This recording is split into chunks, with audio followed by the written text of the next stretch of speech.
ప్రసవ సమయంలో ఆడవాళ్ళు ఎందుకు అంత బాధ భరిస్తారో మీకు తెలుసా? ఒక ఊరిలో ఒక రైతు దగ్గర ఒక ఆవు ఉండేది. ఆవు ప్రతిరోజు చాలా ఎక్కువ పాలు ఇచ్చేది. అందువలన ఆ రైతు ఎంతో ప్రేమగా ఆవును చూసుకునేవాడు. కానీ ఒక రోజు ఆవు పాలు ఇవ్వడం ఆపేసింది. కోపంతో ఆ రైతు ఆవును తరిమేశాడు. ఆవు బాధతో, భగవంతుడా, నువ్వు ఈ మనుషులకి ఇంత అహంకారం, ఇంత కఠినమైన మనసు ఎందుకు ఇచ్చావు? నేను ఇన్ని రోజులు పాలు ఇచ్చాను అని ప్రేమగా చూసుకున్నాడు. ఒక్కరోజు ఇవ్వకపోతే నన్ను కొట్టి తరిమేశాడు. కొన్ని నెలల తర్వాత ఆవు ఒక దూడకు జన్మనిచ్చింది. అప్పుడే అక్కడికి ఒక అమ్మాయి వచ్చింది. అమ్మ, నా బిడ్డను నా వీపు మీద పెట్టు, ఇక్కడ నుండి నేను వేరే చోటికి తీసుకుని వెళ్ళాలి అని ఆవు అడుగుతుంది.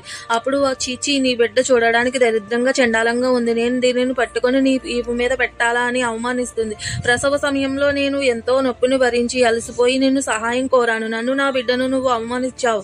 నీకు అసలు ఈ నొప్పి విలువ తెలియదు కదా. ఇక నుండి ప్రసవ సమయంలో నేను పడిన బాధ కన్నా 100 రెట్లు ఎక్కువ బాధ మీరు అనుభవిస్తారు. అలాగే మీకు పుట్టిన బిడ్డలు 9 నెలల వరకు నడవలేరు, కానీ ఆవుకి పుట్టిన బిడ్డలు మాత్రం చిన్నప్పటి నుండి నడుస్తారు.